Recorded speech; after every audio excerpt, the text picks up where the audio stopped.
Alors, bonsoir tout le monde. On va commencer. Bienvenue à toutes et à tous au 12e événement virtuel de l'initiative Nouvelle Conversation 2.0, une visite virtuelle à cause bien évidemment de la pandémie, faisant suite à la tournée de sensibilisation provinciale de 2018 autour des défis démographiques et du marché du travail auxquels fait face le Nouveau-Brunswick.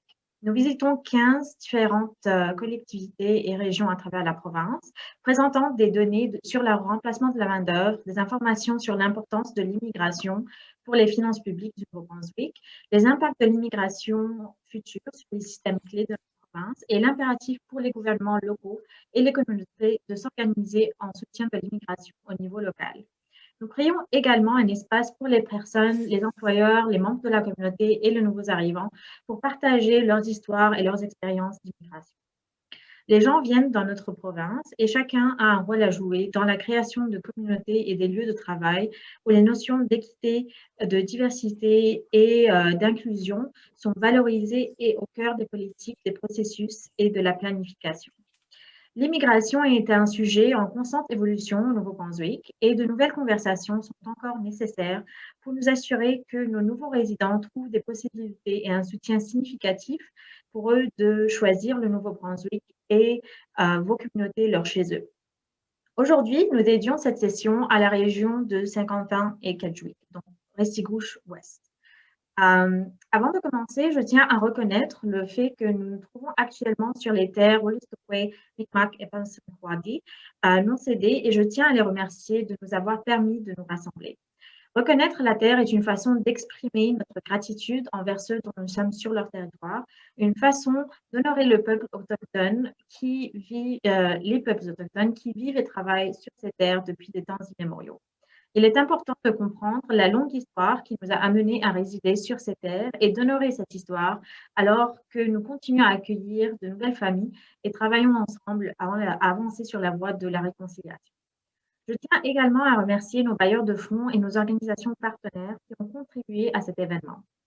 Le gouvernement du Nouveau-Brunswick et Travail NB, l'Agence de promotion économique du Canada Atlantique, le Conseil d'entreprise du Nouveau-Brunswick, l'Association francophone des municipalités du Nouveau-Brunswick, le Conseil économique du Nouveau-Brunswick, Tech Impact, Dialogue NB, le Réseau en immigration francophone du Nouveau-Brunswick, la coopérative de développement régional, l'Université du Nouveau-Brunswick, l'Université de Moncton, New Brunswick Community College, le Collège communautaire du Nouveau-Brunswick. Et pour cet événement en particulier, j'aimerais également remercier la ville de Saint-Quentin, le village de Kedgewick, la Chambre de commerce de Saint-Quentin, Atelier Gérard-Beaulieu, Groupe Savoie, North American Forest Products et le Tim Hortons.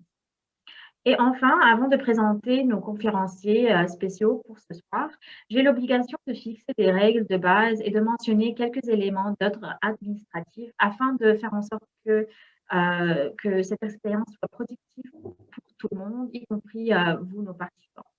Tout d'abord, cet événement comprendra 3 parties. Nous commencerons par une présentation de la part de notre économiste résident, Richard Saillant, suivi d'une brève période de questions-réponses avec lui, un panel et on terminera avec une période de discussion. Nous voulons que cet événement signifie quelque chose pour vous. Alors, n'hésitez pas à partager vos questions à travers la fonction chat dans Zoom. Et également, vous pouvez partager vos commentaires, vos réflexions, vos questions en personne si vous utilisez la fonction lever la main. Alors, dès qu'on verra ce symbole, je vais mentionner votre nom et je vais vous indiquer lorsque vous pourrez vous unmuter puis partager votre commentaire ou poser votre question. Alors, nous demandons que vous gardez votre microphone en sourdine, sauf si nous indiquons le contraire, afin de minimiser les risques de bruit de fond ou de retour sonore. Nous vous encourageons également à allumer vos caméras. Il est toujours préférable de voir des visages et cela conduit à un engagement beaucoup plus profond et significatif. Si nous avons une interruption technique, veuillez rester avec nous. C'est toujours un risque en faisant quelque chose comme ceci en direct, mais nous espérons éviter toute perturbation ce soir. Cette session sera enregistrée et disponible sur le site web de Nouvelle Conversation 2.0. Et sur ce, je voudrais présenter la maire de Saint-Quentin, Maire Summers, pour ouvrir la session avec quelques mots de bienvenue. Maire Summers, l'écran est à vous. Bonsoir. Alors, bonsoir à chacun et chacune des panélistes. participants et auditeurs aussi. Et bienvenue à cet événement virtuel original et pertinent qui propose une discussion commune relativement aux initiatives entrepreneuriales visant le recrutement à l'étranger de la main-d'œuvre qualifiée et le rôle important des communautés dans l'accueil et l'intégration des nouveaux arrivants et leurs familles. Au même titre que certaines municipalités néo-brunswickoises, Saint-Quentin est étroitement concerné par l'immigration. En effet, les besoins de plus en plus pressants des entreprises en ce qui concerne la main-d'œuvre locale ont mobilisé le conseil municipal et la communauté d'affaires depuis les 5 dernières années dans le but d'accueillir des nouveaux résidents et résidentes. Outre le recrutement effectif, nous savons tous que ces personnes ont beaucoup à offrir à nos collectivités francophones. Alors, je suis assurée que les participants et les participantes de la présente séance auront beaucoup à nous apporter, à nous apprendre sur leurs expériences en matière d'immigration et d'accueil des nouveaux arrivants. Le partage de leurs efforts sera certainement une source d'inspiration pour les autres communautés et pour celles qui vivent présentement ce contexte de société de plus en plus répandu au Nouveau-Brunswick et qui est aux prises avec un besoin urgent de main-d'œuvre. Donc, merci à tous d'être au rendez-vous ce soir et je vous souhaite des bonnes discussions et sans plus tarder, je repasse la parole à Nicole. Bonne soirée tout le monde. Merci beaucoup, Mary Summers. Merci d'être avec nous ce soir. Alors maintenant, j'aimerais vous présenter l'économiste et consultant en politique publique, M. Richard Saillon. Richard est basé à Moncton et est un ancien cadre du secteur public avec 20 ans d'expérience dans les milieux gouvernementaux et universitaires.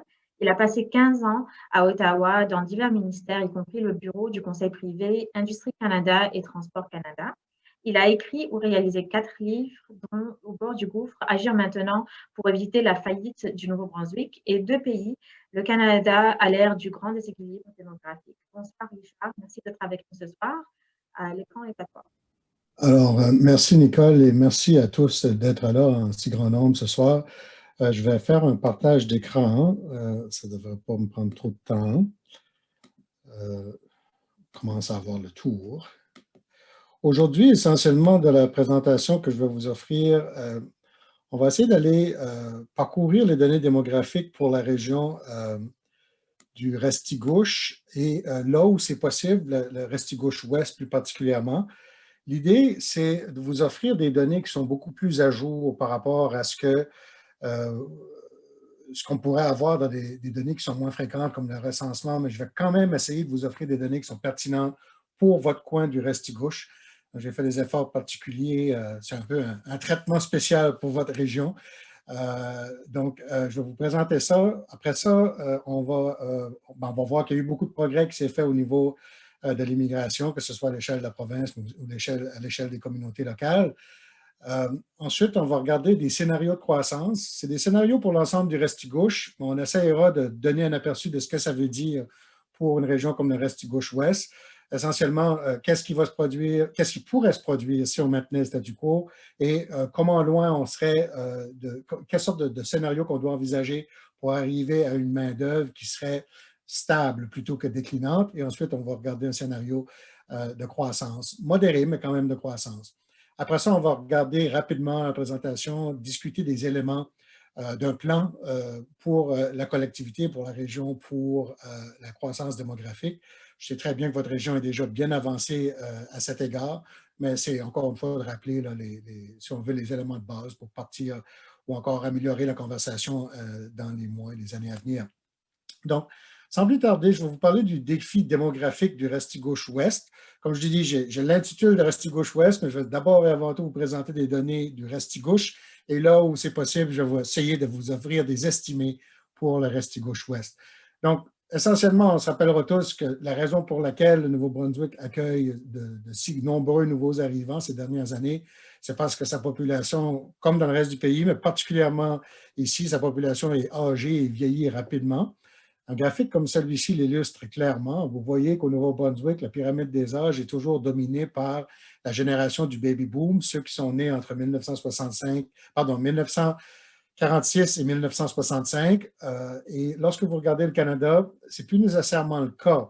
que le baby-boom domine clairement. En fait, la génération des milléniaux est maintenant plus grande. Donc, qu'est-ce qui se produit essentiellement? C'est que le Canada a accueilli davantage de nouveaux arrivants dans l'ensemble que le Nouveau-Brunswick l'a fait pendant des décennies, d'où le fait que la population du Nouveau-Brunswick est plus vieillissante.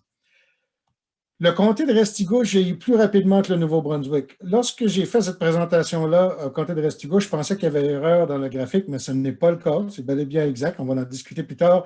Mais essentiellement, ce que ce graphique-là vous illustre, c'est que le vieillissement, ce n'est pas, lorsqu'on regarde le vieillissement de la population, ce n'est pas que vous avez une forte proportion ou un plus grand nombre de personnes âgées dans votre région qu'ailleurs au Nouveau-Brunswick. C'est qu'on a, on a reçu moins de jeunes dans notre région. Donc, vous le voyez dans un graphique comme celui-ci, vous regardez la croissance de la population selon l'âge, et ça, c'est pour la dernière décennie. Vous voyez que dans le Restigouche n'a pas connu une croissance de son nombre de personnes âgées plus élevée que le reste de la province. C'est qu'elle n'a pas recruté autant de jeunes. Vous le voyez dans un graphique comme celui-ci, où presque pour tous les groupes d'âge, le Restigouche a perdu davantage de gens au cours des 10 dernières années que le Nouveau-Brunswick, parmi les jeunes, là. Et le 25-34, je vous le lance comme défi à essayer d'expliquer pourquoi, en fait, la croissance est de 0 au cours des 25-34 et c'est une croissance ou une décroissance plus faible que la province. Je n'ai pas la réponse pour ça, mais les chiffres sont bel et bien exacts. Donc, il y a quelque chose qui s'est produit dans le Restigouche. Est-ce que c'est que la région de Saint-Quentin et de Kedgewick a reçu tellement de nouveaux arrivants que les 25-34 ans sont plus nombreux ou ont décliné moins? On verra, mais pour l'instant, c'est un peu, c'est pas paradoxal, mais c'est une donnée qui est un peu contraire à celle des 15-24 ou encore des 35-44. Je vais vous offrir des données pour votre région. Ce que j'ai fait là, j'ai regroupé la ville de Saint-Quentin, la paroisse de Saint-Quentin, la communauté rurale de Kedgewick et la paroisse d'Eldon. Donc, ça, c'est l'évolution de la population. En gris, c'est vous, ça, avec l'échelle de gauche. Vous voyez qu'elle est stable. C'est autour de, un peu en bas de 6500 habitants au cours des 10 dernières années. Si vous regardez le Restigouche, le reste du Restigouche en rouge, il y a eu un déclin d'à peu près 2000 personnes. Donc, il y a plusieurs choses sans doute qui expliquent ça, mais selon moi, une bonne partie de ça, c'est que la région de Saint-Quentin-Kedgewick se porte mieux économiquement, a davantage de besoins de renouvellement de la main-d'œuvre et a connu ce besoin de renouvellement de la main-d'œuvre avant les autres régions, ce qui fait qu'il y a probablement davantage accueilli de nouveaux arrivants dans le Restigouche-Ouest. Donc, c'est quand même notable parce que dans le reste du Restigouche, on parle d'une perte d'environ 7 % de la population, alors que dans le Restigouche-Ouest, il y a une certaine stabilité. Lorsqu'on regarde pourquoi est-ce qu'on s'inquiète du vieillissement de la population, un graphique comme celui-ci vous l'illustre très clairement. Si vous regardez à gauche, ça c'est la croissance du PIB au cours de la dernière décennie.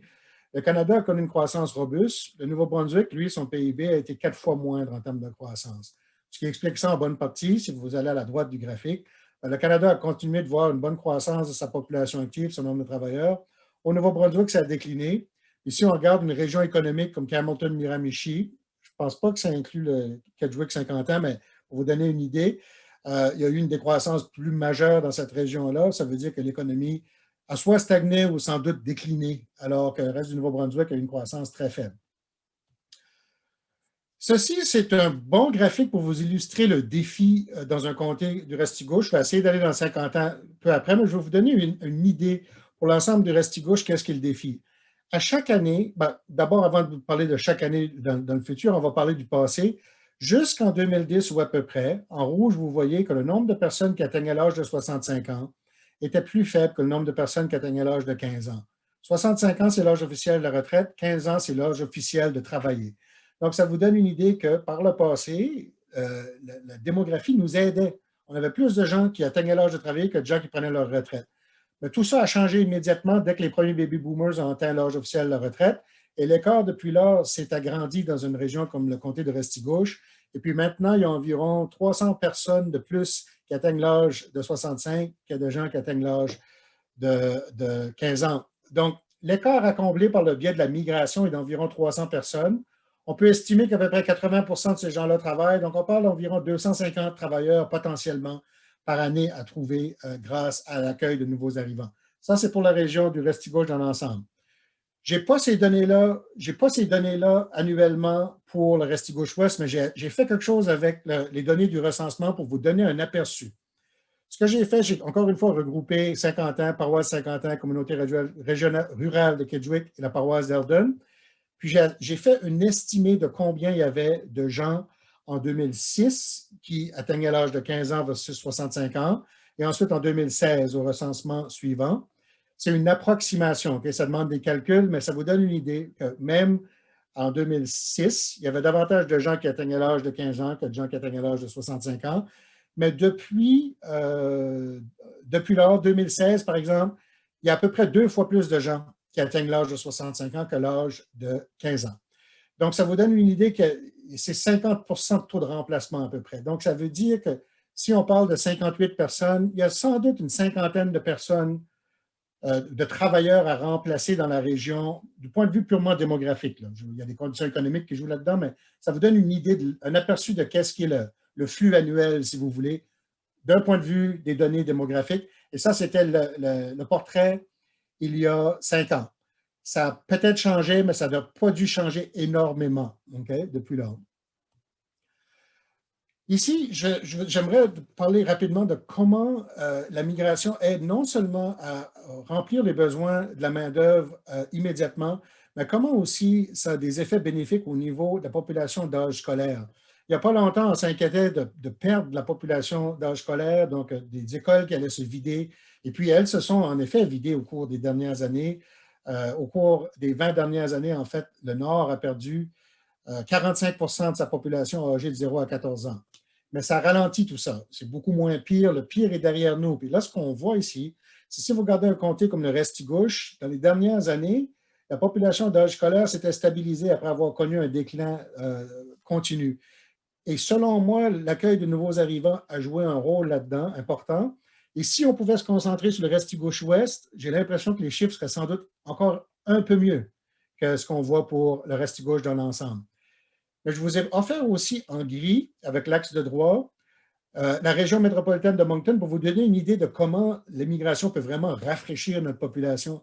Dans une région comme Moncton, et Fredericton a un exemple semblable, il y a eu une croissance d'à peu près 15% de la population d'âge scolaire. Donc, le défi à Moncton, c'est de bâtir des écoles assez vite pour accommoder la croissance plutôt que de s'inquiéter de décroissance. Et puis, donner un exemple de mon quartier, moi, il y a l'école Champlain, flambant neuve, et puis il y a déjà plusieurs roulottes qui se sont joints. Donc, le défi est d'accommoder la croissance plutôt que de s'inquiéter du déclin. C'est une bonne nouvelle.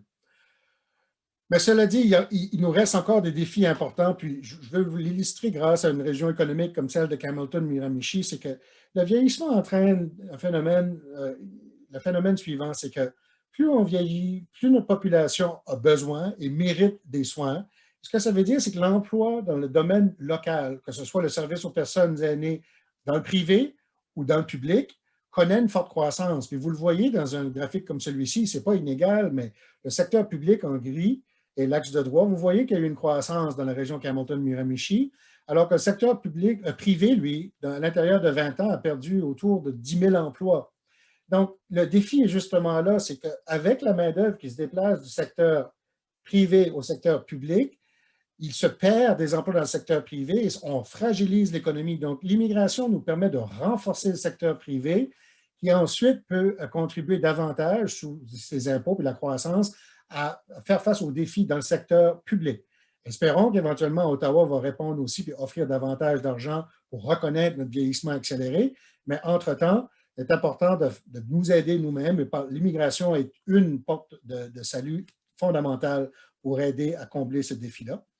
Ce défi-là, il se traduit aussi en des chiffres. Si on regarde les pressions sur les soins de santé pour le Nouveau-Brunswick, j'ai souvent dit qu'on n'a vu que la pointe de l'iceberg lorsqu'il s'agit de l'effet du vieillissement sur les dépenses de santé. Et je vais réitérer ce point-là, c'est que les baby boomers sont encore jeunes. Le baby boomer le plus âgé, cette année, va atteindre l'âge de 75 ans. Or, les dépenses de santé augmentent géométriquement avec le vieillissement de nos personnes âgées. À 65 ans, c'est 6 000 $ par année en moyenne, par personne. À 75 ans, c'est environ 10 000 à 12 000 $. Je ne rappelle pas le chiffre par cœur. Puis arrivé à 85 ans, c'est 24 000 $ par personne. Donc, on entre dans la zone où les pressions vont se faire de plus en plus aiguës. Et d'ici 15 ans, le nombre de baby boomers, le nombre de personnes âgées entre 65 et 75 ans ne va plus augmenter. Mais le nombre de personnes âgées de 75 ans et plus va plus que doubler. Il est présentement autour de 65 000, il va passer à environ 140 000 dans une quinzaine d'années. Donc, si on veut regarder juste les pressions sur le système de santé en matière de dépenses accrues, ben, d'ici 4 ans, juste le vieillissement, là, juste le phénomène de vieillissement, on ne prend pas compte de technologie ou des augmentations de salaire. On parle d'environ 350 millions de dollars dans 4 ans. D'ici 2030, on parle d'environ 700 millions de dollars par année, les dollars de 2017, donc c'est des dollars qui sont ajustés pour l'inflation. Et en 2035, dans 14 ans d'ici, on parle de plus d'1 milliard en pression supplémentaire. Donc, c'est clair et net qu'il faut faire le mieux qu'on peut au niveau de notre croissance démographique, mais aussi au niveau de notre croissance économique pour soutenir ces pressions-là et permettre à nos personnes âgées de vieillir en dignité et d'avoir les services qu'ils méritent. La bonne nouvelle, c'est que l'immigration n'est plus uniquement un phénomène urbain. Dans les années antérieures, on voyait une certaine croissance. Je n'ai pas pu traduire l'échelle, je m'en excuse, mais la croissance était surtout cantonnée dans les grands centres, Moncton, Fredericton, Saint-Jean. Si on regarde juste avant la COVID, de 2017 à 2019, dans les petites communautés à l'extérieur des 8 dites cités, le nombre de nouveaux arrivants avait triplé. Okay? Donc, on est passé de 360 en 2017 à 1075 en 2019. Donc, ça a été une augmentation incroyable. Le Madawaska-Victoria, c'est une erreur de frappe. C'est le Restigouche qui a attiré 63 immigrants en 2019-2020. C'est quand même assez important par rapport à ce que c'était auparavant. Je m'excuse de cette erreur de frappe-là, mais le chiffre est exact. Donc, vous voyez qu'on a une augmentation dans les régions. L'idée, c'est de l'augmenter encore davantage. Mais si on retourne aux tendances d'il y a des dernières années, après la COVID, on pourrait sans doute voir une augmentation encore plus importante que 1075, par exemple. Du moins, c'est ce vers quoi on devrait viser parce que les besoins sont clairement là. Donc, pour ce qui est des scénarios de croissance pour la région, comme vous le savez, la région de Restigouche, le comté a environ 30 000 habitants. Et votre région, Restigouche-Ouest, en a environ 6 000, si je ne me trompe pas. Donc, vous pesez à peu près 20 du comté. Donc, les chiffres que je vais vous présenter là, dites-vous que c'est à peu près 20 mais que le défi que je vous présente est sans doute un peu moindre parce que vous faites déjà mieux. OK? Mais je vais vous offrir les chiffres pour le Restigouche, puis ça vous donnera une idée de qu'est-ce qu'il y a pour le Restigouche-Ouest. Je vous rappelle encore une fois que le défi est sans doute un peu moindre parce que vous faites mieux déjà. Donc, on va présenter 3 scénarios. Le premier, ça va être qu'est-ce qui va se produire si on regarde la trajectoire actuelle. Le second, c'est la croissance démographique nécessaire pour maintenir la taille actuelle de la population active. Et ensuite, qu'est-ce qu'on devrait faire, qu'est-ce qu'on devrait viser comme croissance de population pour avoir une croissance de la population active. Premier scénario, essentiellement, c'est que si la situation reste comme elle est présentement pour l'ensemble du comté de Restigouche, on peut s'attendre à ce que la population diminue d'environ 6 %. Alors, la population active, dans ce cas-là, elle pourrait diminuer d'environ 32 %. Et la raison pour ça, c'est que lorsqu'une population vieillit, les baby boomers qui partent à la retraite, ils restent dans la région. Donc, la population ne décroît pas aussi rapidement que la population active, c'est-à-dire le nombre de travailleurs. Donc, ça vous donne un aperçu du défi pour l'ensemble du Restigouche. Comme je vous disais, il faut diviser par environ par 5 et un peu plus pour vous donner une idée du Restigouche-Ouest.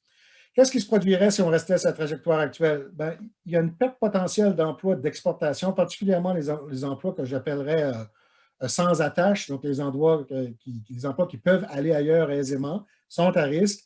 Et une part croissante de la population va être employée dans les secteurs locaux, les services locaux, parce qu'avec le vieillissement, il y a de plus en plus de demandes pour les services locaux, ce qui veut dire qu'il n'y aura pas énormément de place pour la croissance de nouvelles industries, que ce soit en agriculture, en tourisme ou encore en ressources naturelles. Pour maintenir la main-d'œuvre à sa taille actuelle, okay, ce qu'il faudrait, selon, ça je me rappelle, c'est les données de David Campbell, pour la maintenir à sa taille actuelle, et puis le chiffre 21 300, je m'excuse de ça, faites-en abstraction pour l'instant. La taille actuelle est de 13 900 pour la région. Il faudrait que la population augmente d'environ 18 %. Donc, ça vous donne une idée là, du bond qui devait être fait dans la région pour arriver à maintenir la population actuelle au niveau où elle est présentement. La dernière fois que ça augmentait à ce rythme-là, c'est il y a environ une cinquantaine d'années, donc c'est un défi majeur. Mais si on arrivait à maintenir cette main-d'œuvre à son niveau actuel, c'est sûr qu'il y aura encore une pression sur les industries d'exportation. On aura encore des difficultés à développer de nouvelles industries, mais au moins, on aurait quand même une certaine stabilité. Pour ce qui est de la croissance, ce qu'on peut voir là, c'est que ça nous prendrait une augmentation de la population qui est encore plus imposante. On va avoir une croissance de 0,5 par année de la population active. On parle d'environ 30 d'augmentation de la population, puis la population active augmenterait d'environ 1400. Donc, ça serait probablement l'idéal. Puis, dans ce contexte comme celui-là, la région disposerait de la main-d'œuvre pour répondre à la demande attendue de services locaux. Puis, on aurait sans doute un peu d'extra pour maintenir les industries d'exportation et développer de nouvelles industries. Donc, c'est un peu un scénario idéal, mais ça vous donne une idée du genre de cible vers laquelle viser dans un contexte là, de croissance. Alors, pour conclure, si la région veut maintenir l'effectif actuel au niveau de la main-d'œuvre, c'est clair qu'il va falloir redoubler d'efforts en matière de croissance démographique. Pour l'ensemble du Restigouche, on parle de faire augmenter, pour stabiliser la main-d'œuvre, on parle de faire augmenter l'immigration annuelle d'environ 63 par année en 2019 à environ 400 ou plus par année pour l'ensemble du Restigouche. Selon moi, le défi est un peu moins proportionnellement parlant pour 50 ans, mais je ne serais pas surpris, on a vu tout à l'heure, c'est environ une cinquantaine par année là, pour ce qui se libère par année. Ça vous donne une idée là, à peu près du flux qui est nécessaire à combler, puis combien vous en accueillez déjà. Vous en accueillez déjà sans doute une bonne douzaine, donc le défi est un peu moindre pour la région de 50 ans. 50 ans, je m'excuse, Restigouche-Ouest. C'est clairement pas quelque chose qui va arriver tout seul. Ça prend un plan de croissance délibéré. Je sais que vous êtes déjà bien attelé à cela, mais c'est clairement un défi qui va interpeller tout le monde. Pour avoir un tel plan, on en a parlé, ce n'est pas seulement la responsabilité du gouvernement provincial. Je sais très bien que vous êtes au courant de tout ça, mais c'est juste un rappel que les gens, les entreprises, les entreprises aussi, emménagent ou déménagent, se retrouvent dans les communautés locales et les possibilités économiques se présentent dans les communautés locales. Ce que ça veut dire, ça, c'est que sans vouloir exagérer la chose, vous êtes en concurrence en quelque sorte avec d'autres collectivités pour attirer de nouveaux arrivants. Et donc, c'est important d'avoir une stratégie concertée pour justement faire de votre milieu un endroit où il fait bon accueillir davantage encore de nouveaux arrivants. Donc, c'est sûr que le défi des gouvernements a changé au fil des années, qu'on en demande beaucoup à nos gouvernements, à nos autorités locales. Il y a une vingtaine d'années, on ne va pas parler que c'était simple à l'époque, mais c'était déjà moins complexe que ça l'est aujourd'hui. Aujourd'hui, les régions les municipalités, les gouvernements locaux doivent s'inquiéter de la croissance économique, de l'accueil de nouveaux arrivants, des arts et spectacles, la qualité de vie, la promotion de la région. Donc, c'est sûr qu'on en demande beaucoup, mais c'est là le défi, c'est là la réalité à laquelle on fait face. Donc, c'est clair qu'il ne faut pas seulement un plan de croissance démographique, mais ça prend en quelque sorte un plan d'affaires plus global qui reflète une bonne compréhension des marchés du travail, qu'est-ce qu'est l'ampleur du défi. On a essayé de vous offrir des données un peu générales aujourd'hui pour vous montrer un peu à quoi ça ressemble, ce défi-là. Quelle industrie a le potentiel de se développer à l'avenir? Donc, il faut se questionner sur quelles sont nos industries dans lesquelles on veut concentrer nos efforts et aussi de voir quel niveau d'immigration de population qu'on va avoir besoin pour aider ces industries-là à connaître leur essor. Et puis, bien sûr, il faut évaluer les obstacles. Partout où on va à travers la province, l'obstacle le plus central, le plus immédiat, c'est le logement. Mais il y a bien sûr d'autres obstacles. De nombreux employeurs nous en ont parlé, par exemple, le besoin d'investir pour que les nouveaux arrivants puissent avoir, par exemple, au niveau des professionnels, d'avoir les certifications nécessaires, de pouvoir être au courant des normes, des standards et tout ça. Il y a des investissements majeurs qui doivent être faits au niveau des infrastructures scolaires. Donc, toute la conception des investissements qui doivent être faits, mais certainement pas uniquement par la collectivité.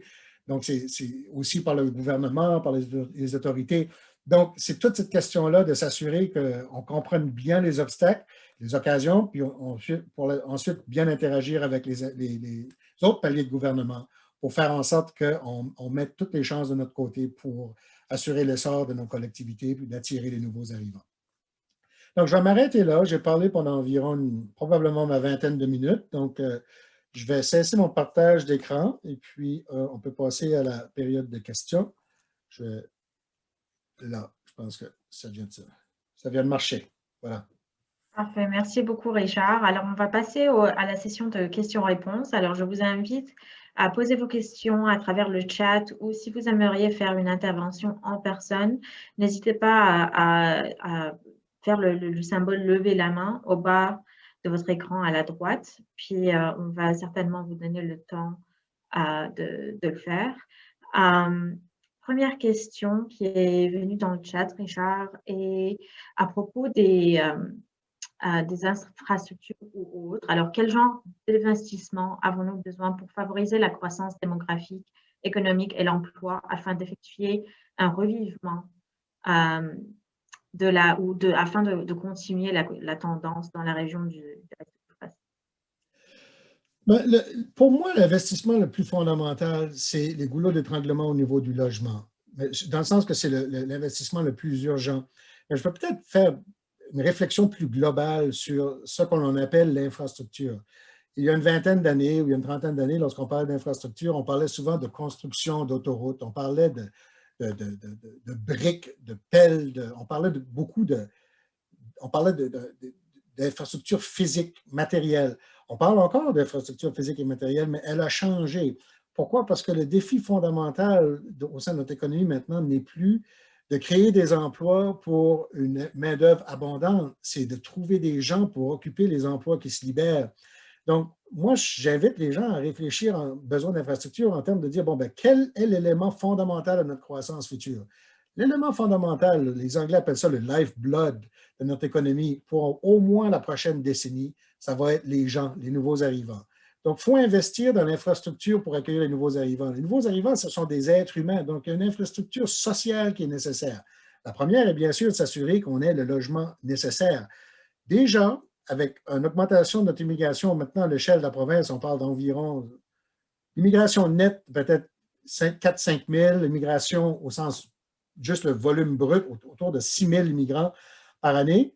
Puis on a déjà épuisé tout le stock de logements à l'échelle provinciale. Il y a environ 3 ou 4 ans, il y avait 6 % des logements à l'échelle provinciale qui étaient disponibles. Maintenant, c'est rendu à peu près 2 %. À Fredericton, c'est 1,5 %. À Saint-Quentin, je sais qu'il y a un grave problème de logement dans le Restigouche-Ouest, donc un problème sérieux. Donc, fondamentalement, tout le lousse, comme on dit, qu'il pouvait y avoir, il est consommé. Donc, qu'est-ce qui se produit dans une situation comme celle-là lorsqu'il l'offre et moi ne réussit pas à suivre la demande? C'est qu'on connaît une flambée des prix. Donc, à l'échelle provinciale, les prix du logement commencent à augmenter. Et pour la plupart des immigrants, il faut que le logement soit abordable. Donc, moi, je suis moins inquiet que, par exemple, à Moncton, on voit une croissance forte des logements de 1 500 $ et plus, les appartements que l'on dit luxueux. Mais lorsqu'il s'agit de logements pour les nouveaux arrivants, dans bien des cas, 1 500 $, ce n'est pas abordable.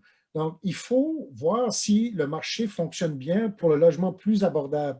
Et à mon sens, je suis inquiet que le marché privé laissé à lui-même ne réussira pas à répondre dans l'ampleur nécessaire pour faire face aux défis. Si on parle de doubler notre immigration dans les années à venir à l'échelle provinciale, et dans certaines collectivités, l'objectif, on en a parlé, ça pourrait être triplé, même quadruplé. Imaginez si on a des problèmes de logement maintenant, comment est-ce qu'on va en avoir dans 3 ou 4 ans ou 5 ans? Donc, la question est, il faut que toutes les bonnes têtes, comme on dit, se tournent autour de cet enjeu-là, et qu'on développe une stratégie claire. Et puis, je sais que dans la région du Restigouche-Ouest, c'est déjà quelque chose qui est vécu intimement et qu'on en a déjà interpellé les pouvoirs publics, et c'est la bonne démarche. Il faut vraiment que les gens saisissent l'ampleur du défi et que sans le logement, tout objectif, toute cible en matière d'immigration, c'est seulement des vœux pieux. C'est simplement souhaiter des choses dans l'air du temps, ça n'arrivera pas. Donc, selon moi, je ne suis pas en train de vouloir être alarmiste, mais je suis en train de dire que je perçois un problème majeur à l'horizon et je crains que le marché laissé à lui-même ne réussira pas à répondre aux besoins. Et la victime dans tout ça, si on veut parler de victime, ça va être nos collectivités à l'échelle et donc l'économie de la province. Parfait. Merci beaucoup, Richard. Monsieur Bossé, vous avez la main levée. Alors, on va vous donner les permissions à travers Zoom de vous unmuter. Alors, vous pouvez poser votre question ou partager votre commentaire.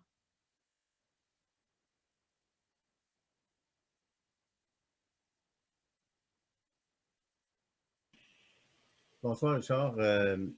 Tantôt, quand tu as présenté tes premiers diapos, parlais, tu as fait référence aux jeunes de 25 à 34 ans, mais je remarquais que dans les 0 à 14 ans, on était beaucoup supérieur que la moyenne provinciale. Puis ma question, en fait, c'est on est extrêmement chanceux de pouvoir amener des immigrants pour chez nous, puis on est extrêmement content, mais la problématique de l'âge, puis de comment on fait pour encourager la natalité, comme le Québec l'a fait, ils ont sorti quand même beaucoup de programmes à cet effet-là, puis je pense qu'ils ont eu un certain succès.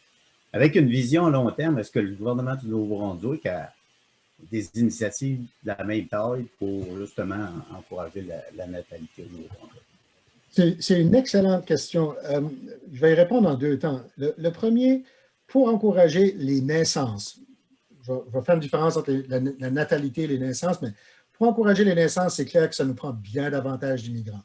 La raison pour ça, c'est que, je vais l'utiliser un mot, c'est démographique ce que je vais dire là. La femelle d'âge adulte n'est plus en âge de reproduction au Nouveau-Brunswick.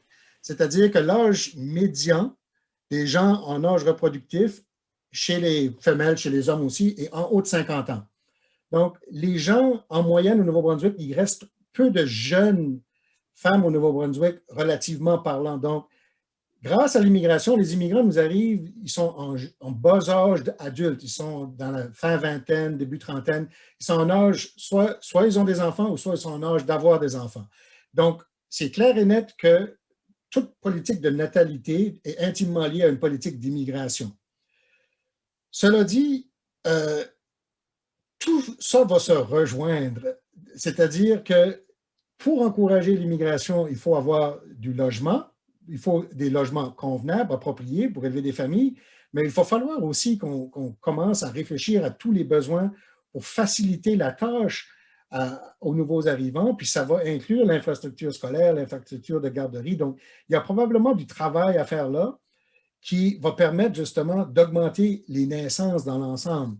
Donc, comme je l'ai dit, le taux de fécondité au Nouveau-Brunswick n'est pas plus faible qu'ailleurs au pays. C'est que le pourcentage de personnes, de femmes en âge de procréer est beaucoup plus faible qu'ailleurs au pays. Donc, je ne sais pas si vous me comprenez ce que j'essaie de dire. Les femmes qui sont en âge d'avoir des enfants ont autant d'enfants au Nouveau-Brunswick qu'ailleurs au pays. C'est qu'on en a très peu. Donc, si on veut augmenter nos naissances, il va falloir qu'on accueille bien davantage de gens dans nos collectivités. Parfait. Merci beaucoup, Richard. Merci, M. Bossé. S'il y a quelqu'un d'autre qui aimerait poser leur question, je vous invite à lever la main. Une question qui est venue dans le chat porte sur... on a déjà parlé des infrastructures qui existent.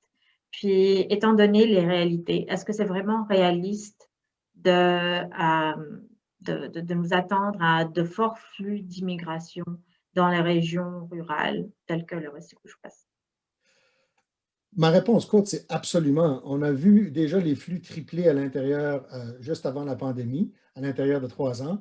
Et puis, moi, je pense que notre limite n'est pas au niveau de notre capacité d'attirer des gens de l'extérieur. Ça va être notre capacité de bâtir les infrastructures en temps opportun pour accueillir davantage de gens. Même la péninsule acadienne, qui est une région bien différente du Restigouche-Ouest, par exemple, commence à réaliser qu'il y a des pénuries de main-d'œuvre un peu partout. On a vu un reportage dans la SRC hier. Ça ne fait que commencer. Il y a des manques de main-d'œuvre criants partout à l'échelle de la province, mais particulièrement dans le Nord, parce que le Nord est plus âgé, plus vieillissant. Une des raisons pour ça, en passant, c'est que le baby-boom dans le Nord a été beaucoup plus fort. Pourquoi? Parce que, c'est juste une anecdote, ceci, le baby-boom, en passant, a été fort pour 2 raisons. Toute région qui était rurale et catholique a eu un baby-boom très fort. Donc, les Acadiens étaient surtout ruraux et catholiques, ont eu un baby-boom très fort. Même chose à Terre-Neuve et Labrador, en passant, ruraux et catholiques. Donc, on aurait vieilli plus vite de toute façon. Donc, ce que j'essaie de dire essentiellement, c'est que comme on a plus une population vieillissante, nos besoins en collectivité rurale sont plus forts. Donc, selon moi, le besoin est là. La question, c'est est-ce qu'on est capable de bâtir notre capacité d'accueil en temps opportun pour accueillir tout ce monde-là? Et puis, la réponse à ça va nous dire combien de gens on va pouvoir accueillir dans la région. Parce que la Terre est grande et il y a énormément de gens qui veulent venir au Canada. Donc, je ne veux pas essayer de fournir de fausses assurances, mais je pense que ça va être limité par notre imagination et notre capacité de se mobiliser pour accueillir davantage de gens. Parce que ce n'est pas tout le monde qui va se retrouver à Toronto, Montréal, Vancouver, mais l'idée, c'est de communiquer nos attentes de manière claire et d'expliquer aux gens qu'on est à 10 heures de route d'une ville de plus d'1 million d'habitants. Donc, il faut que les gens sachent à quoi s'attendre, mais ce n'est pas tout le monde qui veut se retrouver, comme je l'ai dit, dans les grands centres. Donc, j'ai l'impression qu'on peut clairement augmenter nos flux de manière très impressionnante dans les années à venir. Puis, il y a déjà des collectivités qui le montrent. Donc, ce n'est pas comme si c'était impossible. Il y a des collectivités qui le montrent. Puis, Saint-Quentin, Kedgewick, la région de Restigouche-Ouest, est un peu un exemple par rapport au reste du Restigouche. Donc, la question, selon moi, comme je dis, je ne veux pas fournir de fausses assurances, mais la question, selon moi, c'est notre performance va être limitée par notre capacité de se mobiliser. Donc, d'où l'importance d'avoir des conversations comme celle-ci. Merci, Richard.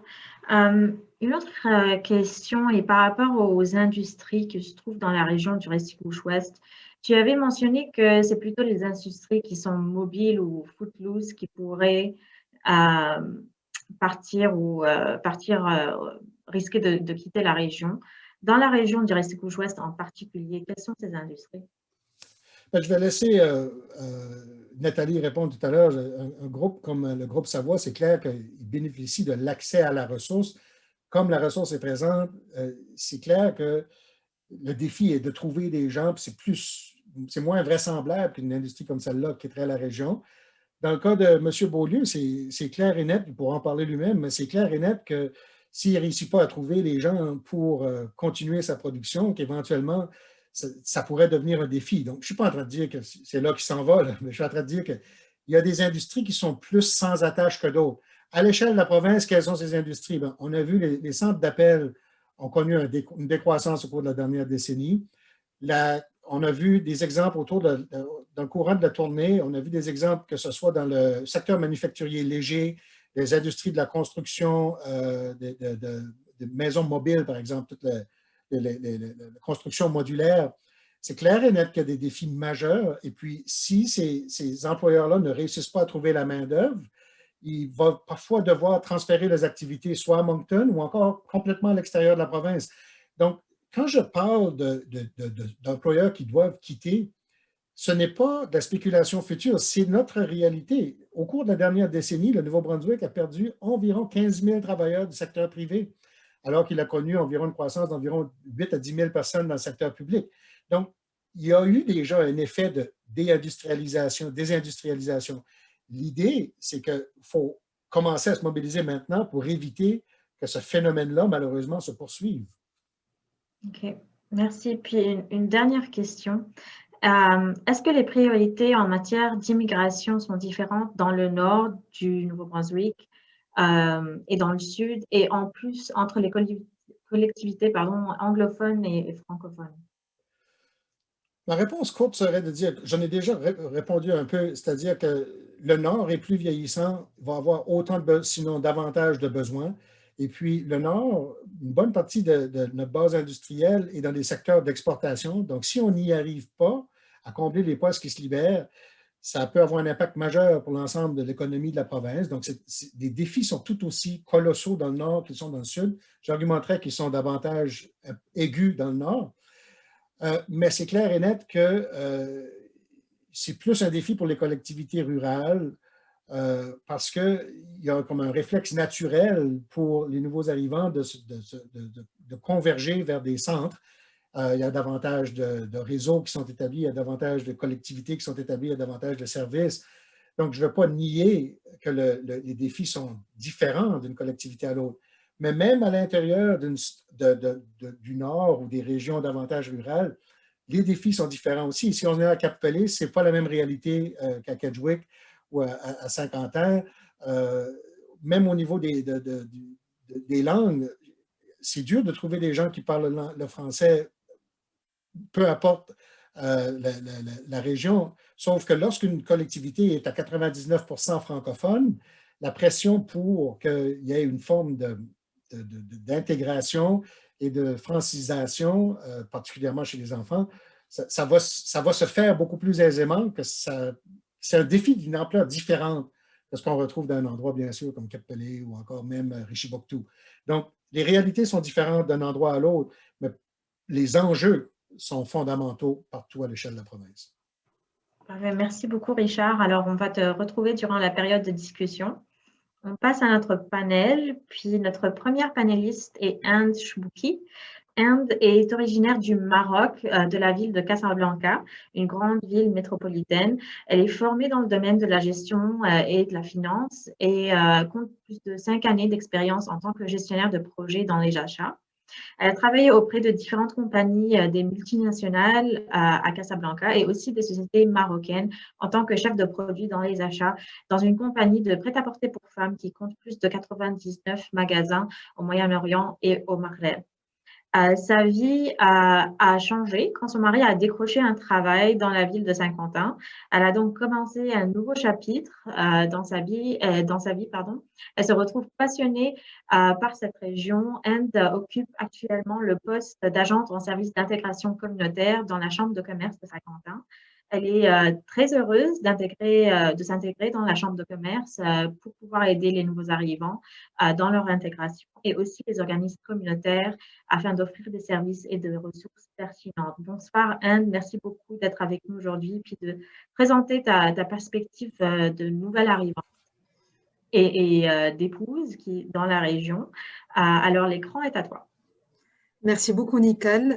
Merci de me donner la chance de parler de mon expérience et de raconter cette petite aventure que j'ai eue avec ma petite famille. En fait, ça a commencé le 20 février 2020. J'ai déménagé, c'était vraiment un grand changement de ma vie parce que j'ai déménagé ici, j'ai laissé ma famille, ma culture, mon emploi et j'ai atterri à Saint-Quentin. Mais c'était vraiment une expérience en même temps qui change la vie et en même temps douloureuse.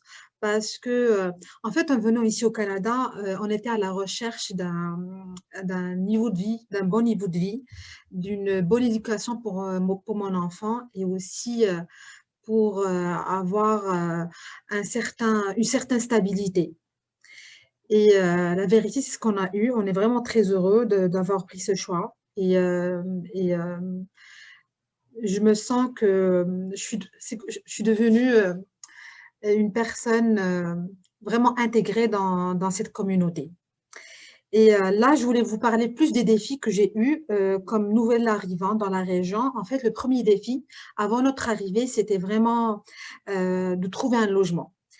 Alors, quand mon mari il a décroché l'emploi, on a commencé à chercher sur les réseaux sociaux. On a pris contact avec la personne qui se chargeait des nouveaux arrivants ici à Saint-Quentin. On a commencé à chercher, mais pendant des mois et des mois, on n'a pas trouvé de logement pour nous. Et finalement, ils nous ont proposé une maison, une très grande maison, genre de 5 chambres. On était 2 personnes, un petit garçon. C'était une maison qui était trop grande pour nous. Le loyer était vraiment plus élevé que le budget alloué par rapport à ça. Parce que, comme vous savez, mon mari, il a trouvé l'emploi, mais moi, je n'étais pas encore, j'avais pas encore d'emploi ou de revenus pour l'aider dans notre insertion. Mais puis après, on a pu trouver un autre appartement, mais vraiment, ça a eu beaucoup de répercussions. J'aurais vraiment beaucoup aimé ne pas être obligée de déménager plusieurs fois pendant une année. Comme vous savez, on n'a pas de famille ici, on n'a personne pour nous aider et ça a laissé beaucoup de traces au début. Et puis, le deuxième défi, le plus marquant aussi, c'était, si vous vous souvenez de la date, le 20 février 2020, c'était vraiment 15 jours avant la pandémie, avant que le confinement, avant que tout change de notre vie. Et c'est trop difficile parce que dès qu'on est venu, on avait hâte de rencontrer des gens, de se faire des amis. Et là, ils nous disent reste à la maison, vous devez rester à la maison, vous ne pouvez pas sortir, il faut sortir que pour faire l'épicerie. Et là, c'était vraiment horrible, pour être honnête, parce que imaginez que quand vous étiez chez vous, vous avez de la famille, vous avez des collègues, et là, vous vous retrouvez dans la maison, vous ne sortez pas pendant des mois et des mois. Et ça nous a pris du temps pour sortir de cette crise. Et à la fin, en fait, en fin de compte, on a pu faire des amis, c'est-à-dire après genre 4-5 mois, on a pu rencontrer du monde et c'était on a pu revivre après. C'était plus facile. Mais maintenant, je suis vraiment contente parce que j'ai intégré la chambre de commerce en tant qu'agente en intégration communautaire. Et là, comme ils ont fait pour nous, ils nous ont beaucoup aidés, ils nous ont beaucoup accompagnés, soutenus. Ils nous ont donné des meubles, ils nous ont donné de l'accompagnement, des informations pour ne pas se perdre dans la ville, des informations par rapport au comment trouver, par exemple, comment aller chercher ou avoir son numéro de sécurité sociale ou l'hôpital, parce que quand vous venez, c'est une nouvelle ville, vous connaissez personne. Si ces personnes n'étaient pas là, ça aurait été vraiment plus difficile. Et là, je suis contente parce que là, c'est à mon tour. Je commence bien à connaître, ça fait 1 an que je suis ici, je commence bien à connaître la ville, les villes d'à côté. Et là, c'est à mon tour de passer l'information aux autres personnes et essayer d'intégrer les nouveaux arrivants dans la communauté. Et là, je laisse la parole à Nicole. Merci beaucoup. Merci beaucoup, Inde. On te retrouvera durant la période de discussion. Notre deuxième panéliste a déjà été mentionnée par Richard, c'est Madame Nathalie Savoie de Groupe Savoie. Alors, née à Saint-Quentin, Nathalie fait ses études secondaires à la polyvalente Alexandre J. Savoie. Elle a par la suite obtenu un diplôme en administration des affaires, comptabilité au CCNB de Bathurst. Nathalie fait partie du premier groupe de soutien ECO1 pour les futurs gestionnaires d'entreprises familiales à l'Institut Wallace McCain.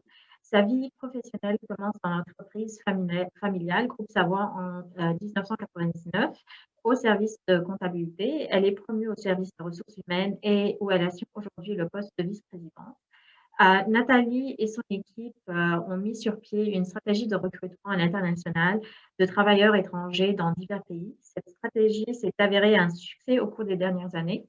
Elle siège en ce moment au conseil d'administration depuis plusieurs années et en 2016, elle a accepté d'occuper le poste de présidente du conseil d'administration.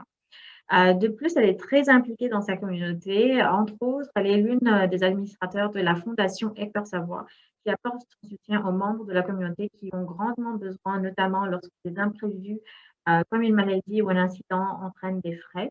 La Fondation contribue également à servir des repas chauds à des écoles de milieux défavorisés. Le groupe Savoie appuie également les équipes sportives et les festivals locaux, ainsi que certains organismes sans but lucratif et remet des bourses aux enfants des employés en quête de perfectionnement.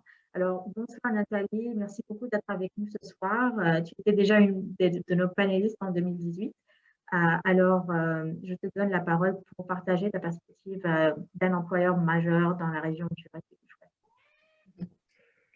Merci beaucoup, Nicole. Puis bonsoir tout le monde. Ça me fait plaisir d'être ici avec vous ce soir pour partager notre expérience au groupe Savoie avec l'immigration au cours des dernières années et aussi les défis qu'on a côté main-d'œuvre.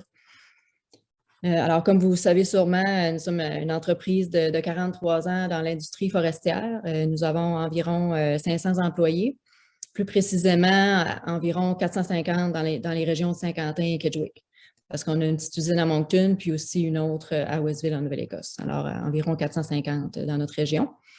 Puis, on fait face présentement à un défi de main-d'œuvre concernant la relève. On a environ le tiers de nos employés qui sont âgés de 55 ans et plus, alors qu'ils vont prendre leur retraite dans les prochains 5 à 7 ans environ. Fait que ça donne presque 150 personnes. Alors, une des solutions qu'on a trouvées ou qu'on a essayé, c'est l'immigration. En fait, après avoir essayé de recruter localement, on s'est rendu compte que ce n'était pas suffisant. Il n'y avait pas assez de gens localement pour répondre à nos besoins. Alors, on s'est tourné vers l'immigration. Puis, c'est sûr qu'on travaille aussi toujours en parallèle à moderniser certaines choses dans les usines. Qu'est-ce qu'on peut faire? Alors, côté immigration, on a commencé, je dirais peut-être 4 ans ou 5 ans passés à participer à des missions de recrutement. On est allé dans différents pays.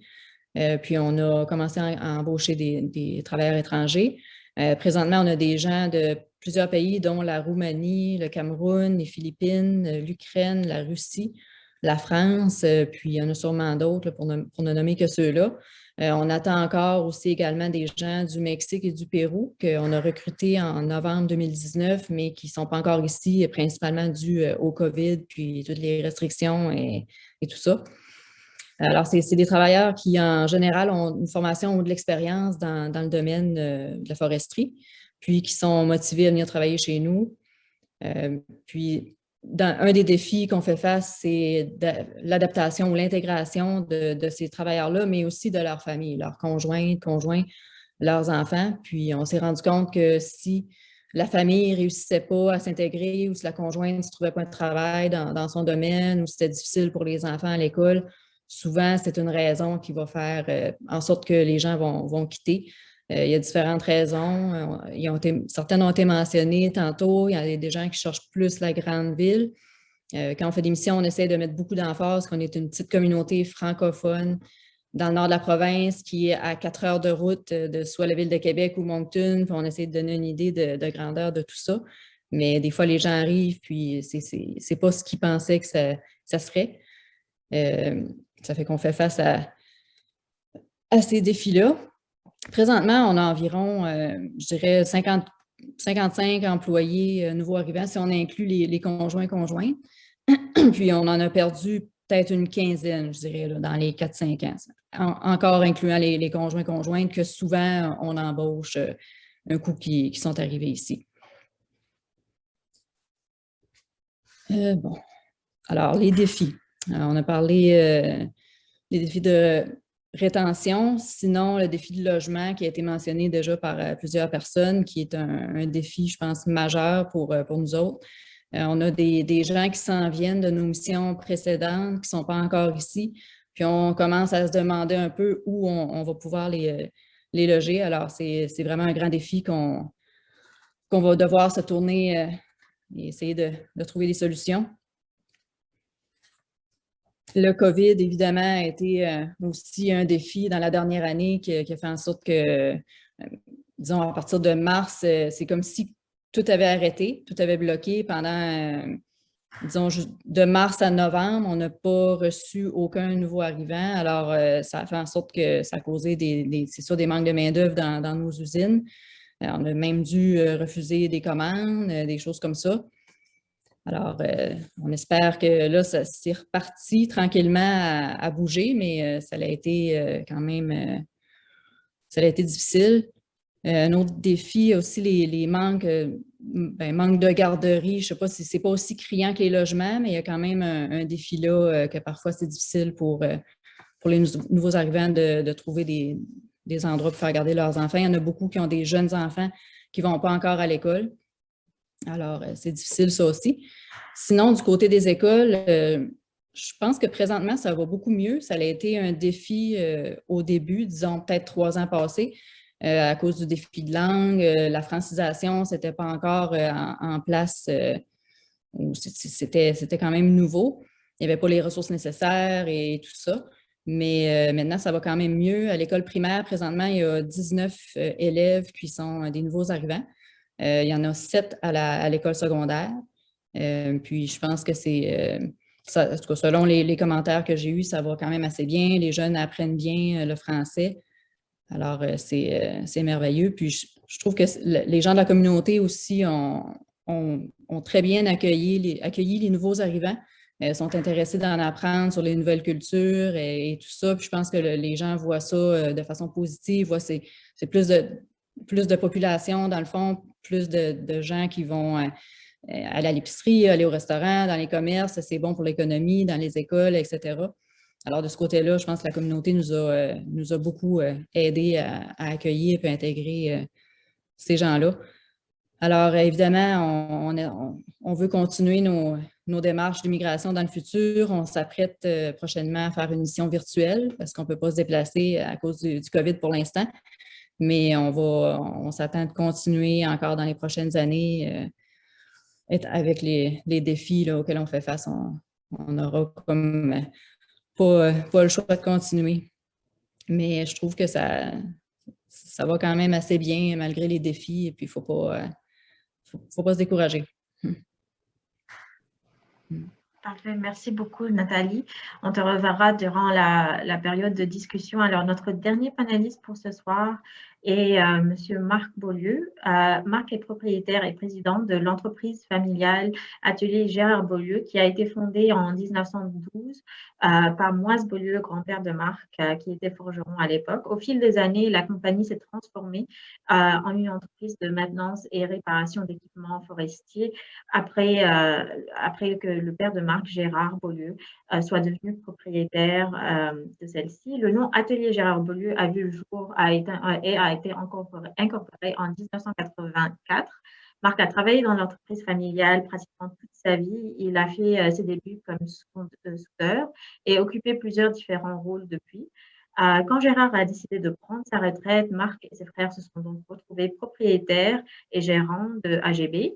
Au début des années 2000, l'industrie forestière étant dans une période creuse, Marc a démontré le désir de changer la direction pour que la compagnie devienne manufacturière de réservoirs et conteneurs de métal. Face à ce nouveau défi, les frères de Marc ont pris la décision de vendre leur part de l'entreprise et celui-ci est donc devenu le propriétaire unique. Depuis que Atelier Gérard Beaulieu est devenu manufacturier, la compagnie a établi 2 gammes de produits et a connu la croissance la plus importante de son histoire. Le chiffre d'affaires est environ 10 fois ce qu'il était avant que Marc ne fasse le changement. Alors, bonsoir Marc, merci beaucoup d'être avec nous ce soir pour une deuxième fois également. Tu étais présent en 2018. Alors, je te donne l'écran pour partager ta perspective, ton expérience en tant qu'employeur et membre de la communauté. Merci, Nicole, et merci à tout le monde qui ont venu se joindre à nous pour cette conversation-là. Je pense que mon rôle ce soir est plus de parler de l'organisation qui est en arrière. Madame Savoie a mentionné quelques points, puis Madame Summers aussi.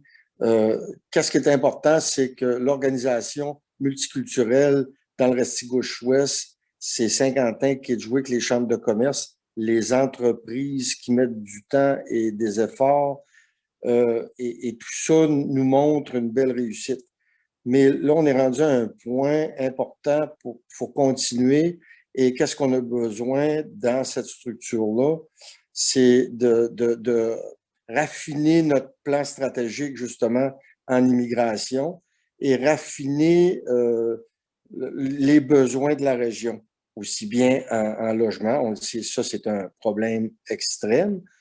On est chanceux quand même parce que là, on a l'oreille de la province, du fédéral, des communautés. Tout le monde cherche à mettre une structure en place ou trouver des solutions. C'est pas évident changer des grosses machines, mais je pense qu'on est sur la bonne voie, qu'on va réussir. Et il faut continuer justement à travailler sur ces projets-là, de trouver une façon de faire de la construction, faire des logements et des installer dans la région de Saint-Quentin-Kedgewick. Parce que là, on a complètement tout pris que ce qu'il y avait à prendre dans les logements et il ne reste que des miettes. On a parlé de garderie. C'est un problème criant, ça aussi. On a parlé de francisation. Plus qu'on va emmener des gens, plus on va en avoir besoin. Et là, je lance un cri à tout le monde qui sont là, qui écoute.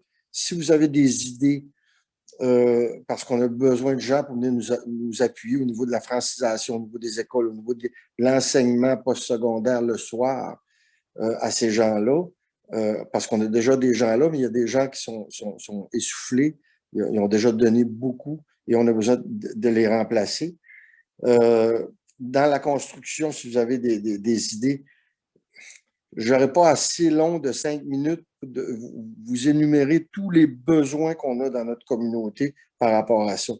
Au niveau des infrastructures, M. Sayan en a parlé un peu, quand ces gens-là arrivent, ils veulent quand même avoir un minimum de pouvoir un peu se divertir. Les gyms, piscines. Présentement, la COVID a fermé beaucoup de choses et ça a compliqué les choses. Mais là, le COVID commence à se setter tranquillement avec les vaccins et tout ça. Et il va falloir reprendre ce flambeau-là et commencer à courir. On est à former une association multiculturelle dans le Restigouche-Ouest qui va représenter tout le Grand Restigouche-Ouest. Cette association-là, on va avoir besoin des gens qui vont s'asseoir avec des idées positives, avec des idées de construction, parce que on a parlé seulement de certains secteurs, Groupe Savoie, North American, Beaulieu, mais il y a d'autres secteurs qui commencent à crier. Les acériculteurs commencent à crier. Ça va être l'agriculture qui va commencer à crier. Et on sait qu'on est une communauté d'affaires qui bouge toujours et qui se développe. Donc ça va prendre des gens, il faut apporter d'autres travailleurs. Ça fait que le plan stratégique de notre communauté en immigration, il faut le regarder, je pense, à tous les 6 mois, s'asseoir de nouveau et revoir, OK, qu'est-ce qui a fonctionné, qu'est-ce qui n'a pas fonctionné, qu'est-ce qui a fonctionné dans d'autres communautés aussi, parce que c'est ça qui nous a probablement permis d'aller si rapidement, parce qu'on ne s'est pas seulement assis sur nos idées, on était voir les gens qui sont déjà des experts. Je parle de Bathurst, je parle de Moncton, je parle de Montmagny, je parle d'autres régions qui étaient déjà des experts, qui avaient des très belles réussites en immigration, et ils nous ont donné une partie de leurs recettes. C'est ces recettes-là qu'on a adaptées chez nous et qu'on peut dire on est chanceux parce que ça a bien fonctionné chez nous aussi. Mais ces recettes-là, il faut les revisiter et les regarder. Et il y a des gens de chez nous aussi qui ont des bonnes idées, comment on peut faire pour accueillir ces gens-là. Les gens qui arrivent chez nous, c'est des gens qui sont extrêmement courageux et ils ne veulent pas nécessairement reproduire leur culture chez nous, mais veulent au moins avoir la chance d'en parler de leur culture et de démontrer un peu le goût de leur culture. Et ils sont très curieux d'apprendre notre culture et nos façons de faire. Ça fait que c'est à nous à tendre la main. Je pense que j'ai déjà dépassé mon temps, hein, Nicole. Ça fait que je vous rends la parole. Je pourrais en parler toute la soirée. Je suis tellement enthousiaste par rapport à tout ça. Fait que merci tout le monde. Merci beaucoup, Marc. Alors, en fait, on va commencer notre période de discussion. Puis, on va toucher, j'espère, à la plupart des sujets qui ont été discutés durant le panel, puis durant la présentation de Richard. Une première question est en fait posée à Inde, puis ça a un rapport justement à propos de la francisation puis des défis de langue. Pourrais-tu partager en tant que nouvelle arrivante un peu à propos de ce défi-là? Tu parles le français très bien, puis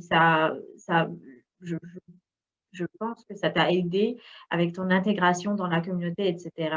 Mais est-ce que tu peux peut-être partager un petit peu le parcours ou les défis des autres nouveaux arrivants dans la région qui ne parlent pas le français? En fait, oui, c'était plus facile pour moi, mais plus difficile pour les autres. Parce que pour les autres nouveaux arrivants, quand il y a cette barrière de langue, ils ont tendance à se regrouper avec les nouveaux arrivants de du même pays, c'est-à-dire qu'ils parlent la même langue. Et ça vraiment, c'est un frein de leur intégration. C'est pour ça, vraiment, faire apprendre à ces gens-là le français est primordial pour leur intégration. Et ça, on le voit par exemple dans les grandes villes, quand les gens ne parlent pas la langue, en fait, ils se retrouvent dans des petites communautés avec leur propre pays, avec les gens de leur propre pays. Mais ici, à Saint-Quentin, ça sera vraiment dommage que ces gens-là, ils ne vont pas avoir l'occasion de connaître la communauté, de pouvoir communiquer avec eux. Et ça vraiment on a besoin vraiment de beaucoup de travail et d'acharnement de personnes qui peuvent vraiment passer cette langue à ces personnes-là. Parce que le français, pour moi, c'est facile parce que moi, je l'ai appris depuis que j'étais petite. Au Maroc, c'est notre deuxième langue. Mais pour eux, c'est une nouvelle langue. Le français, c'est pas comme l'anglais. Il est plus difficile à apprendre.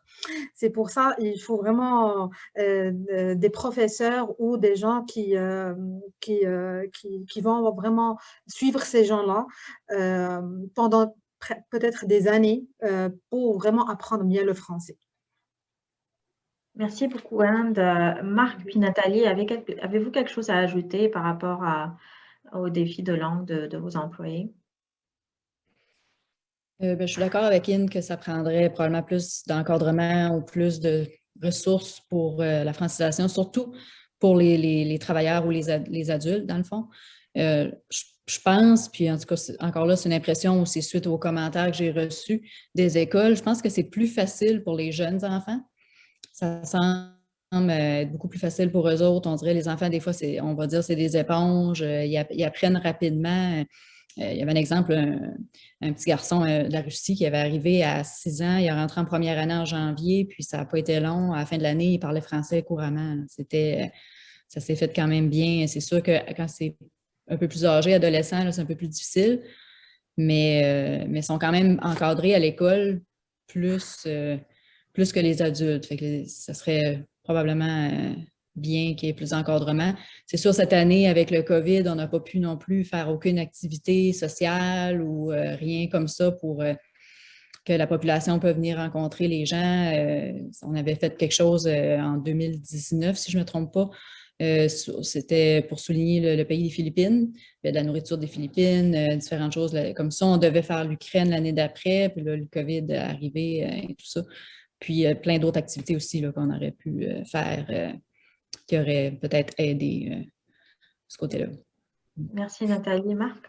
Moi, de ma part, qu'est-ce que je me suis rendu compte, c'est que souvent les gens sont peut-être un peu timides à aller vers les nouveaux arrivants et commencer à leur parler.